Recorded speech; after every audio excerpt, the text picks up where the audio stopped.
half from Tucson. So, Oh, right on, right on. So yeah, we it was a little cold and rainy. I don't know if it was for you, but it was a little cold for us for we Arizona. actually got sleet in Lake Havasu City, which is almost unheard of. And then Flagstaff just recently had its largest snowfall ever. They Whoa. had 3 feet in one snowfall. Oh wow. Plus, a few places just to the north of here, like Searchlight, California, Nevada. Mm-hmm. Anyways, going up on the way towards Vegas, actually got completely closed Uh, because they got snowed in. So it's been unusually cold and snowy. it's been that way for everybody. We'll be glad to be out of. We'll be glad to see spring. We'll put it that way. Who else is on? Demarco's on. Matt Hanfield, good to see you. Robin Weeby's on. Christopher Dangle and Curtis Glenn, right on. Mm-hmm. So yeah, welcome to Dungeon Crate Live. It is Wednesday, and yeah, it's probably like 12 degrees out right now. So we're gonna be doing some stuff here, and then head for the dungeon, get some stuff done down there. Hopefully not too long because it's freaking cold. Robin says hail and rain in California. Finally have our sunshine back. Oh, nice. Excellent. Yeah, I just got back from California as well. Da. All right. So, wow, what's been going on with everyone? It's good to see everybody. I'm just kind of getting things rolling today. Oh, yes, the coffee cup, the Welsh mug. Yeah, I like this one too. Joe, what's in your mug? At the moment, nothing. I woke up late, and so I did not go out and get coffee. But I might before my interview later. So Ah, yes. Mm-hmm. my mug is an empty mug. A sad, empty mug. Oh. Yeah. All right. Well, what do we have to go over today? First off, I want to say people are now, almost everybody's gotten their February crate, and people are posting photos of it and everything up there on our Dungeon Crate Adventurers Guild, which is cool. Of their mystery items. I think somebody started a thread about the mystery items, which I'm going to go over here and answer any questions you have and let you know what we're going to be doing with them because it's going to be kind of fun, at least for the subscribers that got these tokens. So, ooh, Curtis says he's got just Folgers. Oh yes, and Sarah Cheney did Strahd last night. You're so wait a minute, that sounded weird. She says Strahd last night. I am so tired. That's Would you say that it drained you? it drained you. Nice. Ba-dum-bum. Yes, as well as I went through. Kevin Coffee is running a game for us. We have got a little group doing on a Roll20 session where we're going through the Curse of Strahd, and we're currently in the Amber Temple getting our asses handed to us. Kind of. I don't know, not really. But yes, we're working our way through that. And it was funny because I announced that, and then Sarah was also doing the same thing. Not sure exactly where they were at. Robinson's just played a game last night. Tried a chase scene for the first time, but it went okay. But it took a lot longer in real time. Yes, that is a thing, right? That's something that we kind of go over in our adventures too. When we're writing adventures, we write it out and we think that it's going to take, it shouldn't take that long. It should take a certain amount of time. And then it gets drug on forever for some reason. Oh, You remember that? Oh my gosh. We had a session where all they were doing was fighting 4 rats. right. Took us 6 hours. Yeah, and it took a lot longer than expected for rats. Rrr. Yeah. Let's see here. Who else is going on today? Meg Elliott, hello, good to see you there. Yes, you are following. Nice. And Greg is on. Pushing 60 today in Missouri. Holy wow. I'd like to see 60 right now. That'd be awesome. Oh, yes. So, yeah, that's so cool. So I'm reading everybody's things here. Anxiety-induced sickness due to drama I dealt with yesterday. Oh, no coffee. Yes, coffee is not good for anxiety, Drago. Oh, so yes, I did a little bit of Roll20, which is great. It's just cold to try and get out and get to everybody's, try and get everybody together to do some live, in person D&D. But I'm starting to miss that, and I want to get some stuff set up. I'd really like to get some more Dungeon Club set up, as well as another, get our Roll20 session going back on Twitch and do some more gaming that way too. Yes, on Twitch. Let's see here. So, February crate. Do you guys have any questions on this, on the stuff in there? I don't.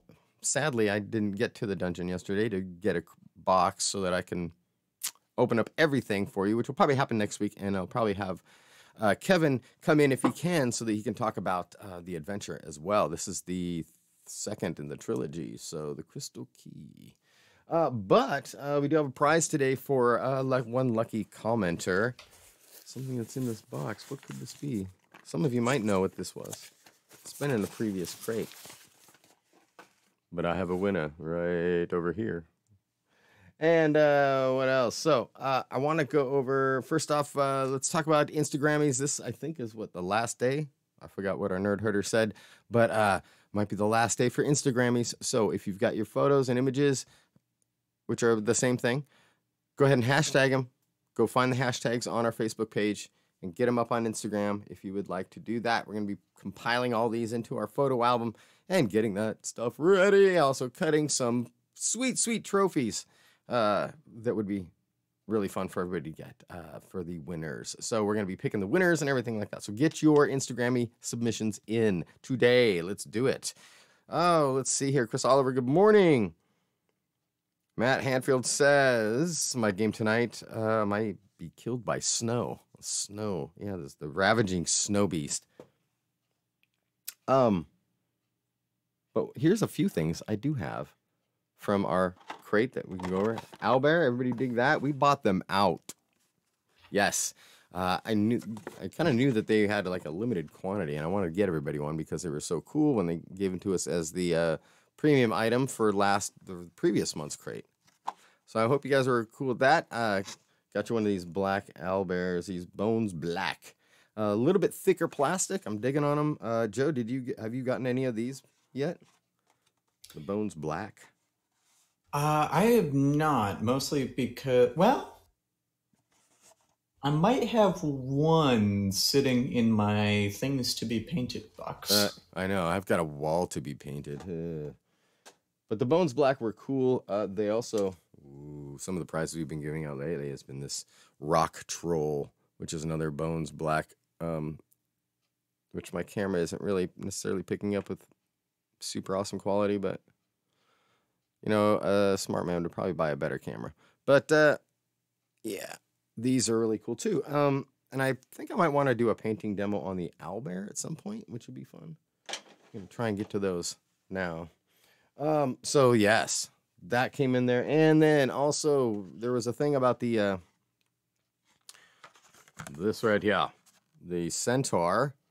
We kind of bought them out of the female centaurs, and so we had to go with the male centaurs. And then I was kind of short on those, so we went with some arachnid kind of drow kind of arachnid half and half creatures. So you just got to kind of roll with that. So there was only like 50 people that got that, but everybody else got either one of these. So all centaurs, which are really cool.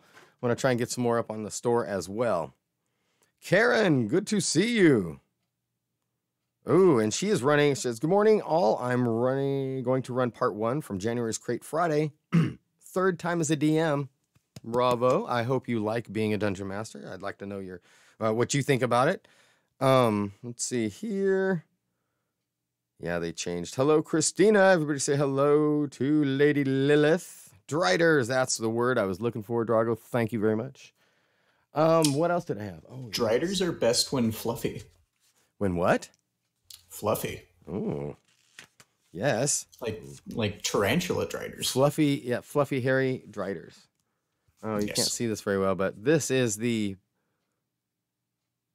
quick sheets.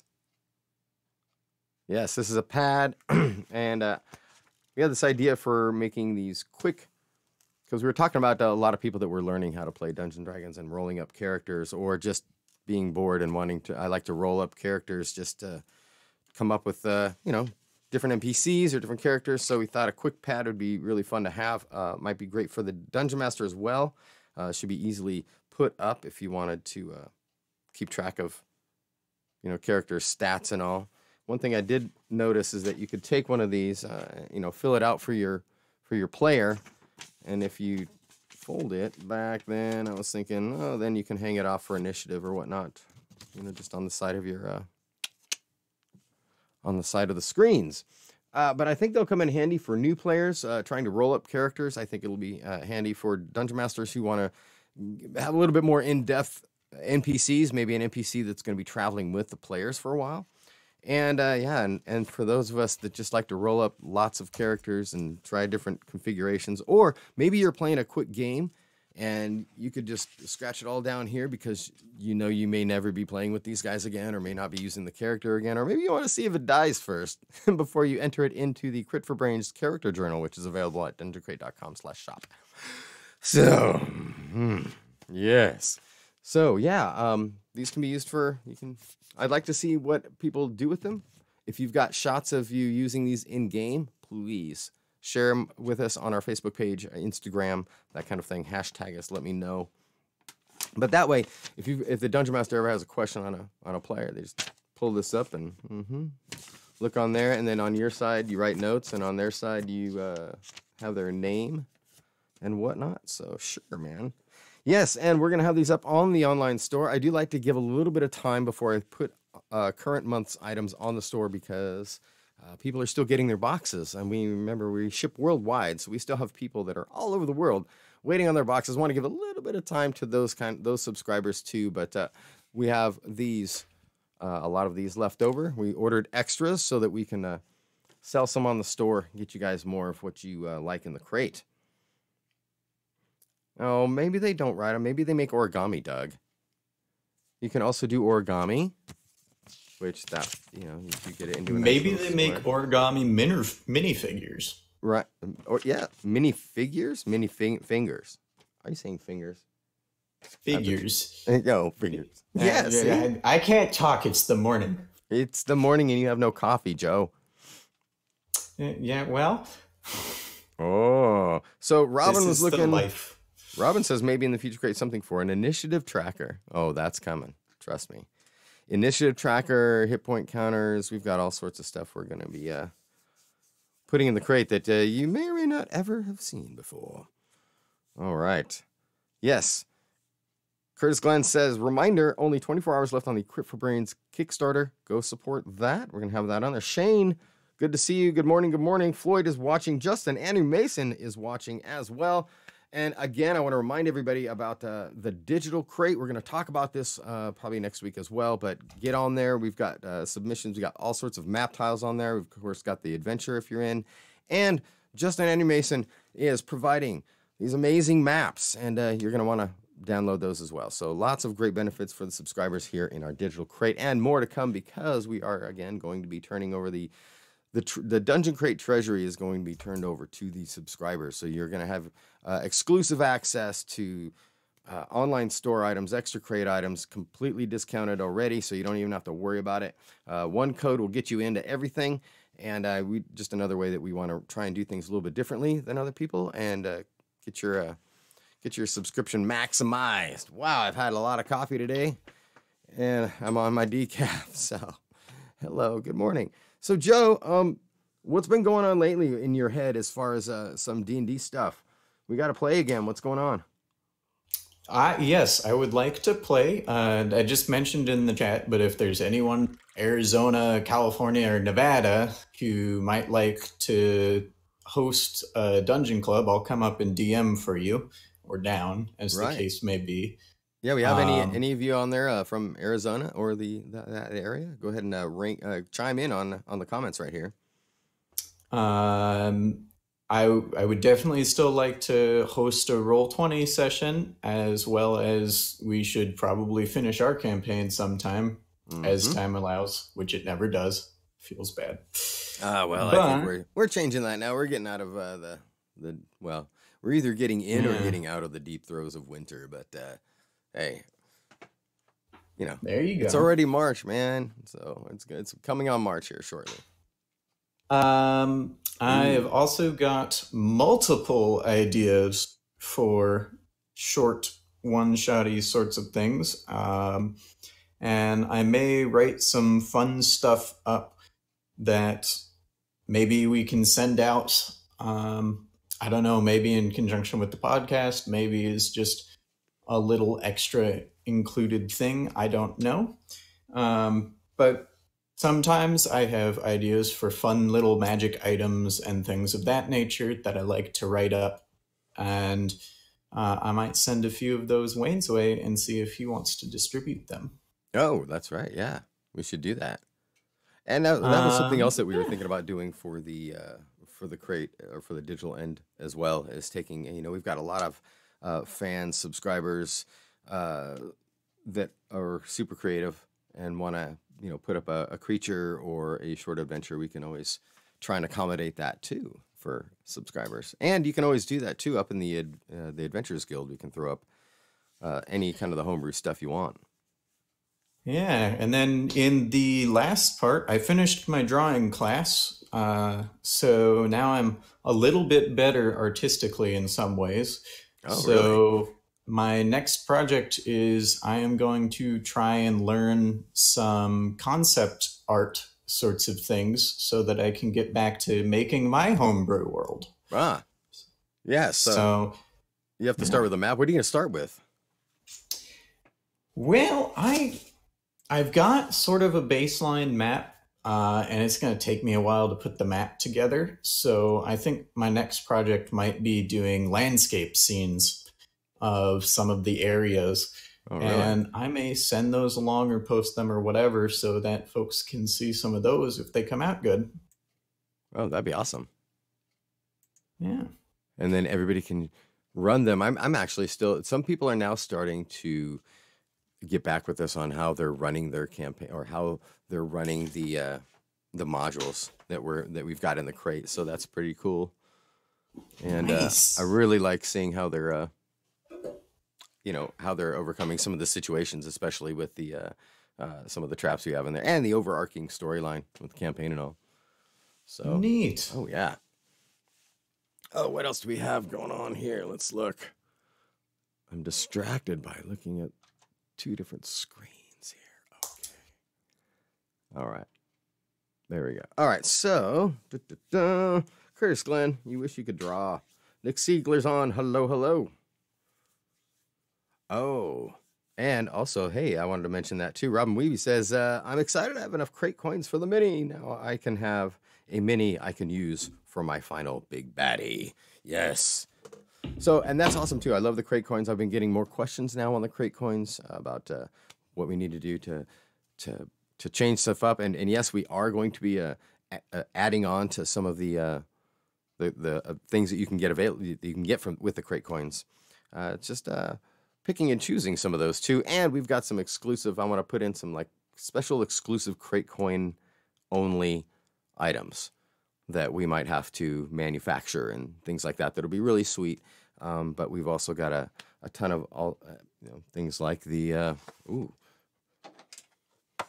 We could put in, it depends on what people are wanting with the crate coins. Do they want to have minis? Do they want to have things that they don't have to paint, dice, that kind of thing?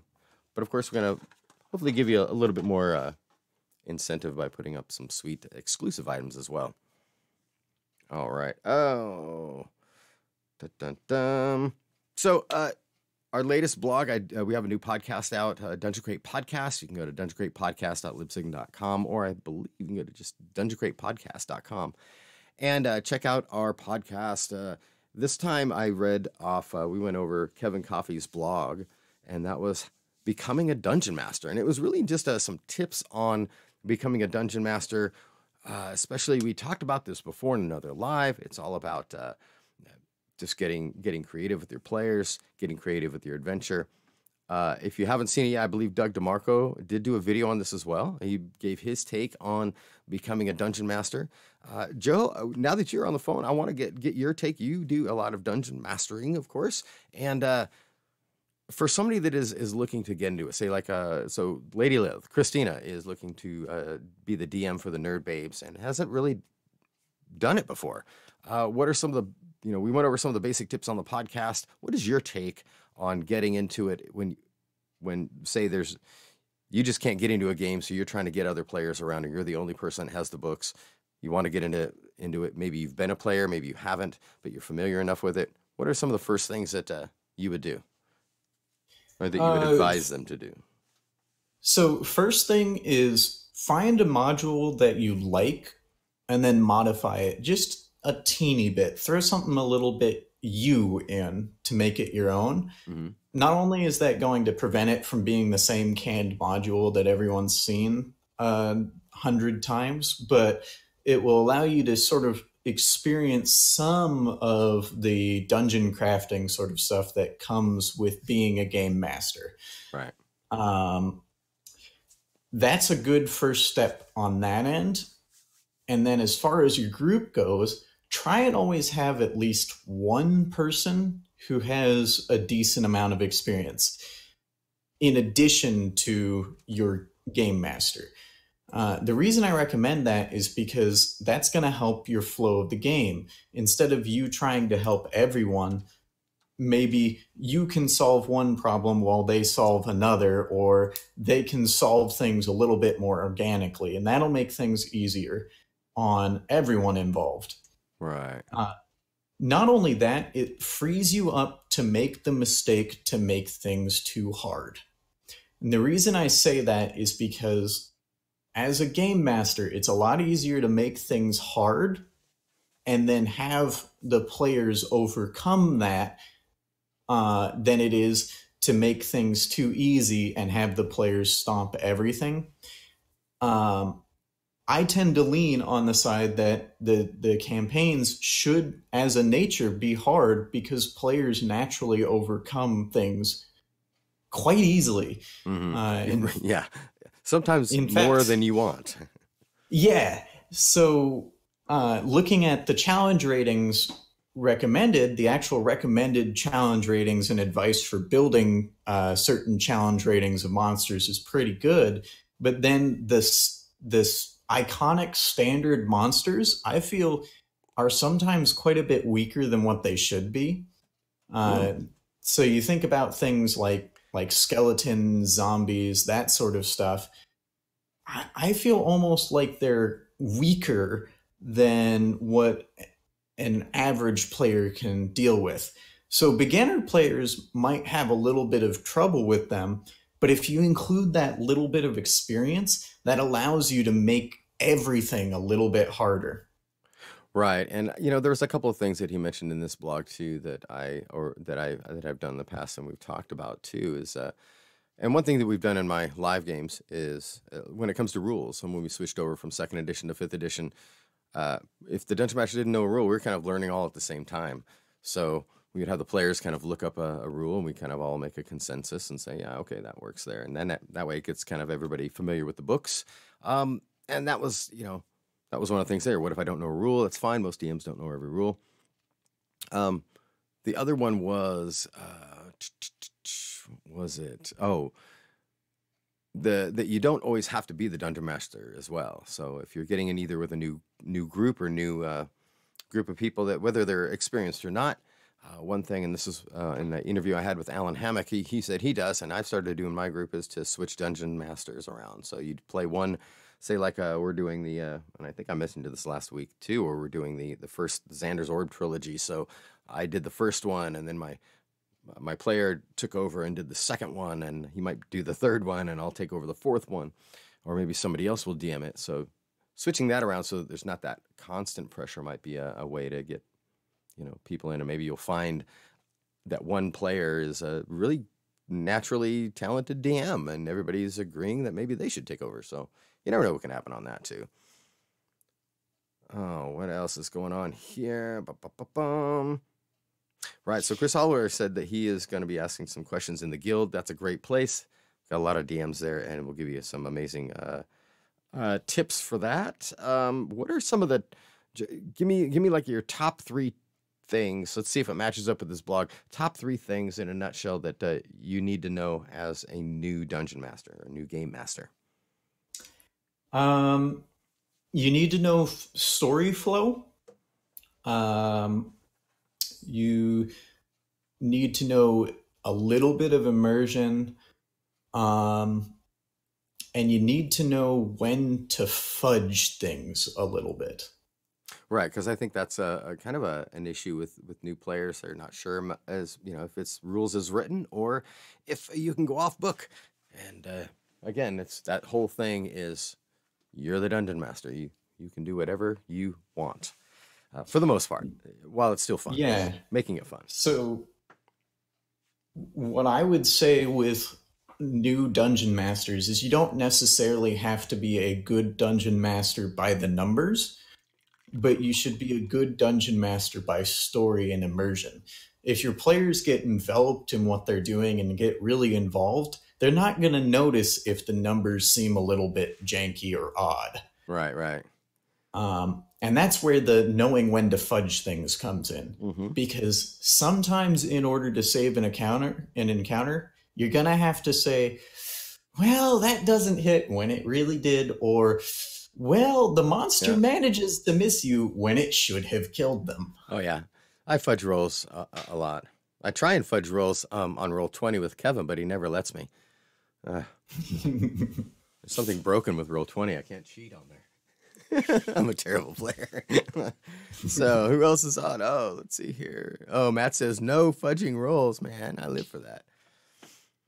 I don't necessarily need to as a player because Black Francis, my rogue, is just kick ass. So even the Roll20 gods love him. I don't know. Somehow from Roth's performance. Oh shit, that's right. Oh gosh, you guys. No, yeah, that's right, because that's the campaign on Roll20 that everybody sees. That's the one where Roth has to roll the low rolls and get his ass beat all the time, and he is a half-orc barbarian. So, wow, what does that say? That says we're not going to stream Kevin Coffey's one because that way I'll do great all the time. Oh, we should do that sometime. Oh boy, yeah. See, Floyd says, "Oh, there's no fudges." Mm-hmm. There's no fudges, but in Roll20, you do have hidden things as a DM. Right. And one of those things I would say is that the trick is over time you fudge less as a DM because you start to understand balance more. Right. But I hesitate to say this with absolute certainty, but a game doesn't necessarily have to be balanced to be fun. Right, right. And that's sort of an important thing to remember is sometimes it's fun to have things that are really silly challenges or really easy, but you get to watch your fellow players muck it up for like 30 minutes trying to figure out, okay, well, how do we get through this door without setting off the trap when it's literally just a door they can open? Right. You know? Or Floyd was, hey, yeah, use the catapult, guys. You got a catapult. Yeah. You could use it to break that thing. Floyd don't know what I mean on that, but it's not necessarily. Over time, as you gain more experience, you're going to get better at balance. And that's an important part of running a campaign as a DM with experience is making it a balanced campaign because then they tend to last longer and they tend to be more enjoyable overall. But that doesn't mean that it's not fun when you're first starting off to just have a campaign be a campaign. Right. I like Doug's response here. The 3 things: improv, showmanship, and 10% compassion. All right. I can see that. That's a little bit too much. I don't know. He's pretty generous. I'll give you a top 3%. Oh, man, you're harsh. Well, you've played in my games. I know. You're harsh. Yeah. So, and it's also that balance too with a GM being able to do that kind of improv and by showmanship, I'm assuming, of course, singing and dancing are required and costuming, but also really just creating that picture in those players' minds somehow. And you don't have to necessarily completely act everything out, but it's really in how you tell the story and how you are with the rest of the players as far as having these kind of conversations, because that's kind of what it is. Oh, what else does people say here? Well, the the, way I'd put it the is, tyranny of fun. That's what he said. the way I'd put it is like for your and I, our games, we run things from a completely different game master style. Right. Uh, you're very very traditional in a lot of things. I'm very very not, but both of our games end up being enjoyable for completely different reasons. Um, and that goes to show that there really isn't a wrong way to do DM or Right. GMing except just not doing it. Gosh, who was it that was saying, "Oh yeah, that's because I don't have any Dragonborn in my campaigns. I don't have any weird races." And we went round and round about that, and I came around to it actually. So Hey, I tip my helm to you, sir, bringing me around to some of these weird, strange, oh my gosh, races and things like that. hey, Uh, they're cool. right, yeah. um, and then all right, so yeah, if you're watching the comments on here, everybody's kind of loading it up with some great comments on there and tips. And again, if you join the Dungeon Created Adventures Guild, there's always going to be some things on there that and you can always ask questions of people. And no question is a dumb question. Yeah, be nice, Doug. But yeah, no question is a dumb question. Just ask away, especially if you're new. I think everybody really likes to gets inspired when they can give advice to somebody, or here's how I did it, and then everybody starts talking, and you develop your own style and system uh, for telling these stories. And again, with our adventures that we've got, I want to get some feedback on them, especially if you're a new dungeon master, because I've tried to make these. You mentioned that I was, kind of old school in the way that I do that. I was trying to be old school in the way that I presented the modules as well. We had long discussions, both Matt, myself, Kevin, and Floyd, about how we wanted to make these modules easily read, easily digested by not only the game master but the players, knowing exactly what to tell the players, giving you prompts and scripts that you can expand on easily and not just have to make it all up out of your head, especially if you're not used to improving. Like, here's how, when we're writing it, we're not just writing down the facts. We're writing down we want the flavor text that you tell your players to be as impactful as the information we give the dungeon masters about this situation. So that's part of it. And that might be something that when you're, expanding on a module, maybe you read the flavor text and that's well and good, but you can take your own notes and write down a little bit more and give yourself kind of a script or maybe some bullet points that you can use to describe the situation to the players, so that you don't leave anything out as well. And maybe just say, yeah, that's good, but it doesn't really even put that picture in my mind when I'm reading this. So I'm going to add this to kind of, and don't forget about the characters all have senses. So, tell them what it smells like, what it feels like. Is it musty? You just have this unnerved feeling. So you can incorporate all that into even an existing module's flavor text. So, and we're gonna switch topics right now because I gotta show you these. So for those of you that got our Dungeon Crate that are watching, and I know people are asking about these tokens, let me show you these right here. Everybody's wondering about these tokens. We've got a nice big thread going on the Dungeon Crate Adventures Guild on who got what tokens. You're gonna want those. There we go. Boom. These are all the clan tokens that we've cut and made. These ones right here. These were the bad ones that I keep for crafting now. Oh, so many parts and bits. I love it. So many pieces. If anybody wants any parts and pieces for crafting, let me know. But more of these. You will also see a key. You will also see a diamond. You will also see, and this is a terrible bad cut, but you will also see a potion bottle. All right. So, what the hell are these? Well, these tokens can be used in the game and out of the game as well. So, of course, the potion bottles, you can utilize these. And I would like to start painting some of these. I did a key. I did one of the keys and made it like a dwarven gold. I was going to try and do 3 different colors of keys, and you can do that as well. And I was using clear fingernail polish to to finish it off because it just feels good and it dries real quick. But these you can give to players for potions that you find. Also good to place onto the dungeon tiles and the clan tokens as well. As you'll see in the new adventure, we got a few clans that are vying for power in this recent adventure, and you'll see that those will come in handy for running part of that adventure as well. The diamonds, it's because they're diamonds, you know. Hey, Bunny Smith, good to see you. So the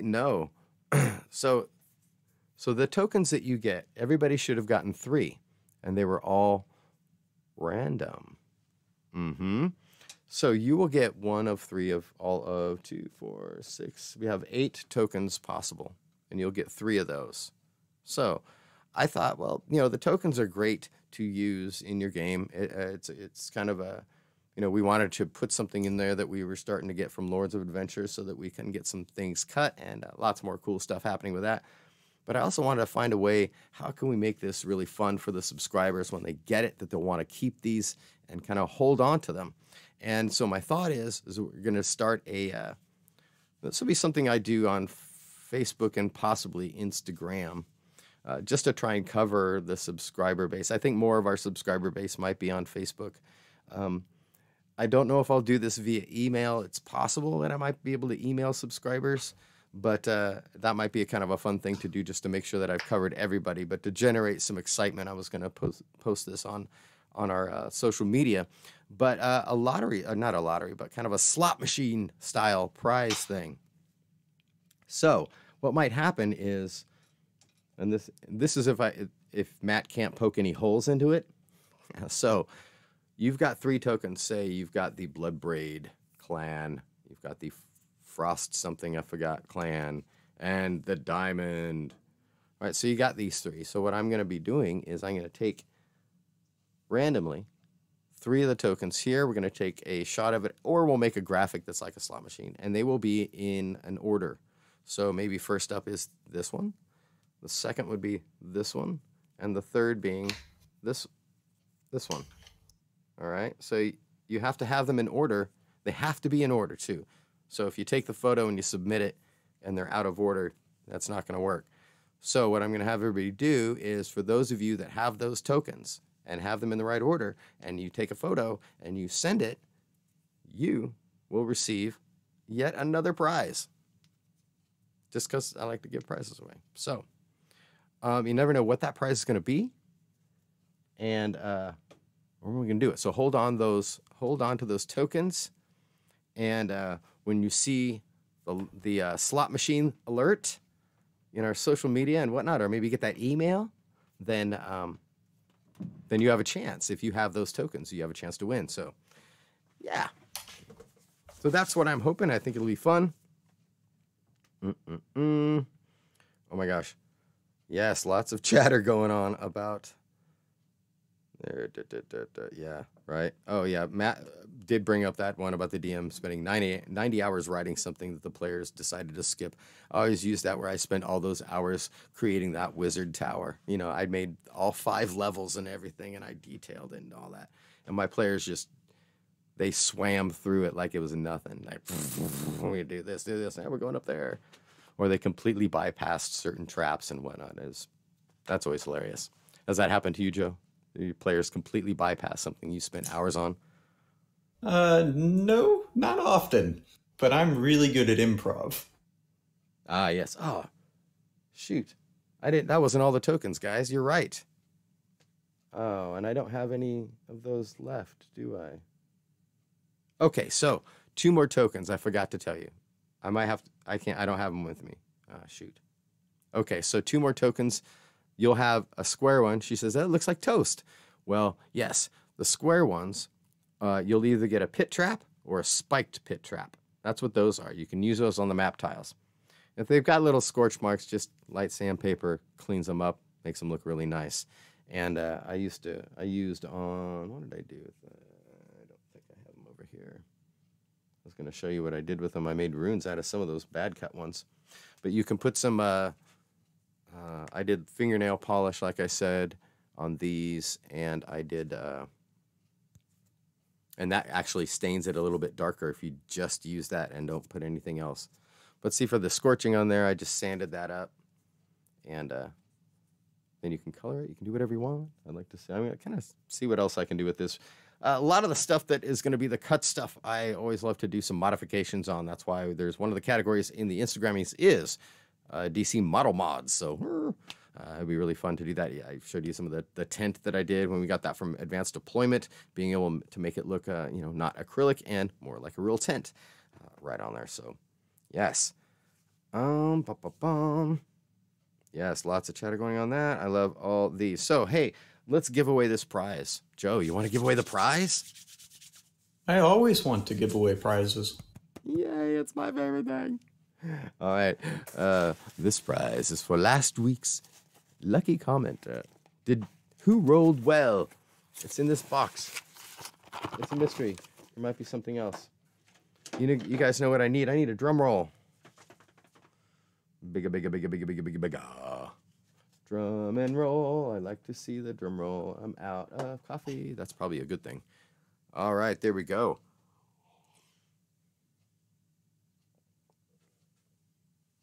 Doug.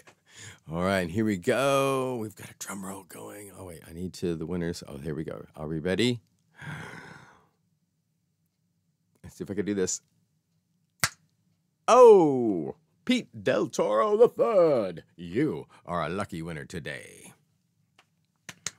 Congratulations, Pete. Congratulations. Hooray. Yes. Excellent. So, prizes.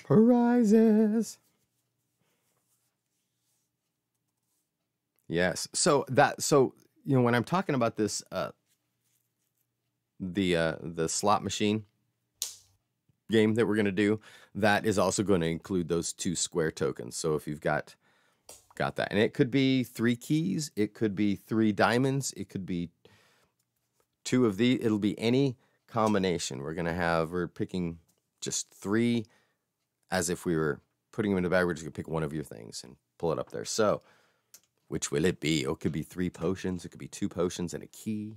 You never know. So any combination that you have might work. Somehow I'm going to make this cool and fun. So we'll find out. But yes, congratulations. Well deserved. Didn't know if I showed you. You did some, I did some fun etching. Worked on some etching stuff on acrylic. This was for King Kong. It's a present for my father-in-law stuff. But they turned out pretty cool, and it's giving me some ideas about doing some acrylic stuff that we can light up as well. We've got some fun coasters that we're having done here with the Halcyon map. We get a set. So if anybody might be interested in a set of Halcyon map coasters, that might be a thing that we can do eventually as well. I really like them. They're pretty sweet. I haven't even put a cup on one yet. So, 3 keys. Yeah, so no matter what, if you've got the 3 keys, the order is, there you go.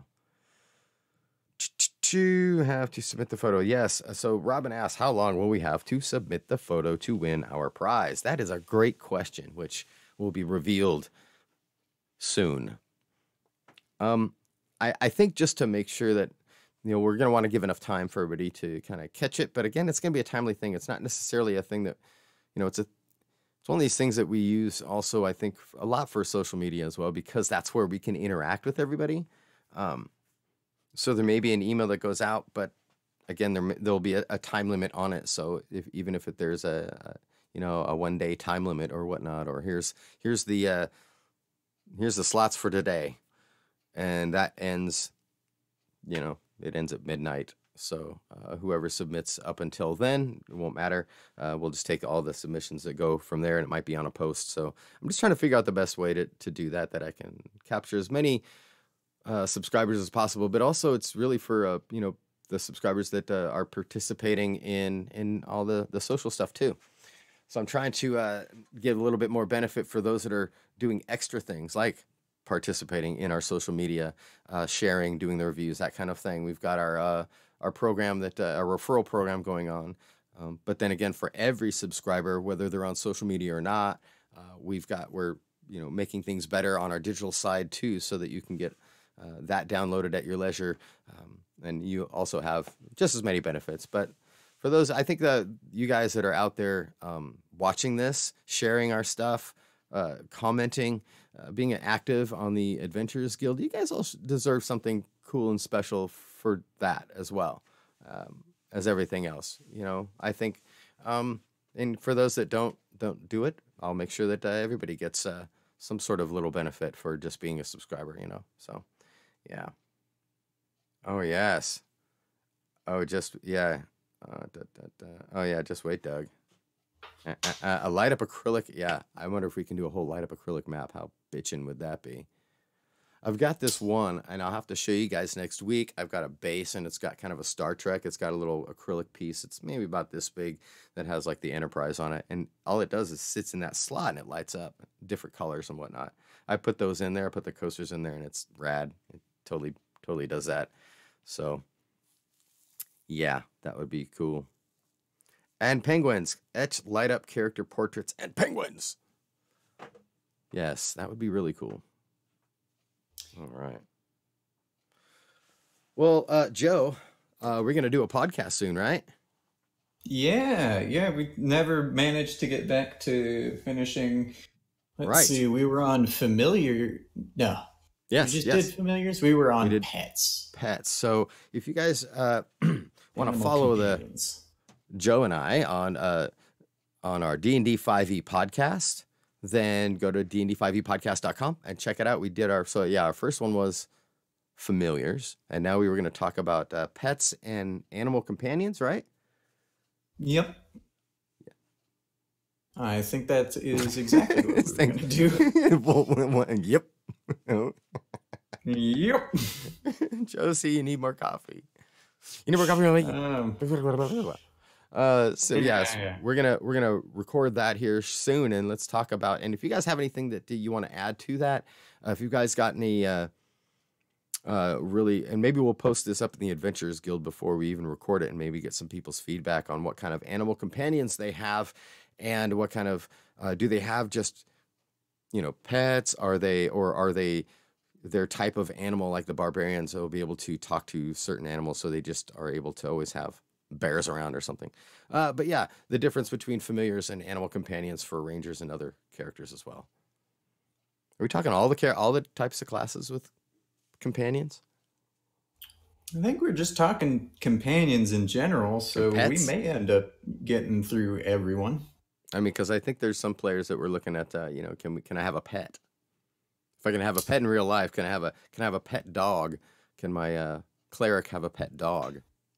Well, I think the difference that we need to talk about is what defines something as a companion versus a pet, and when have you had a pet long enough that it becomes a companion? Well, what the difference is, because maybe an animal companion could be because of a spell, so you're actually able to communicate with that animal. Whereas my animals, I can't communicate shit. Yeah, at all. Won't even move when I walk up to him. So Bad owner. yeah, he's No. right. I don't even think I'm an owner at all. Gosh, I'm more of this kind of A couch servant. Yeah, I'm more of my cat's servant, dungeon cat. So yeah, he would definitely not want to go into any kind of skirmish or even really go outside. So, but some people might have pets, and there's you have to find a way to deal with that outside of spell work and that kind of thing. So, how do you do that? Yes, how indeed. Right? Oh yeah. Greg even asks, is it evil for a druid to keep casting animal friendship on a beastie just to keep it around? Ooh, we can talk about the lines, the gray areas of pet ownership. Yeah. And it might even be a different view of it depending on which circle of deities you're talking to. Mm-hmm. Yeah. Yes. All right. Well, we're going to get into that and more on the next D&D 5e podcast with me and Joe on the go. Wow. You got anything left? I think this is it. It is noon. I got to get going, get some stuff shipped. Um, Yeah, I don't think so. Oh well, I do have a video if anyone's interested. I got to play with my new drone out here in Arizona, so we've got some pretty landscape. oh yeah. Are we gonna be able to post that up on the Adventures Guild possibly? Sure. We can post that up there. Let's do some video. That'd be great. All right. Yes, I have ship to do. All right. All right. Well, Joe, thanks again for joining me on this Dungeon Crate Live. It is good to hear your voice. I hope next time I can see your face as well. Never. I keep breaking cameras with it. I know, man. You got to stop that. You got to find a bag or something. That's terrible. Oh, but thank you guys for watching Dungeon Crate Live, being a part of this. You guys keep chatting away. And one of you will win a prize next week on the next Dungeon Crate Live, Wednesdays, 11 o'clock Central Standard Time. I never know who's going to be on. So, all right. Until next time, I'm going to give you some hearts. Let's give some hearts and thumbs ups for everyone for being awesome. Yay. All right. And I wish I had some cool theme music, but I don't have any pulled up. So we're just going to have to hum it out, Joe.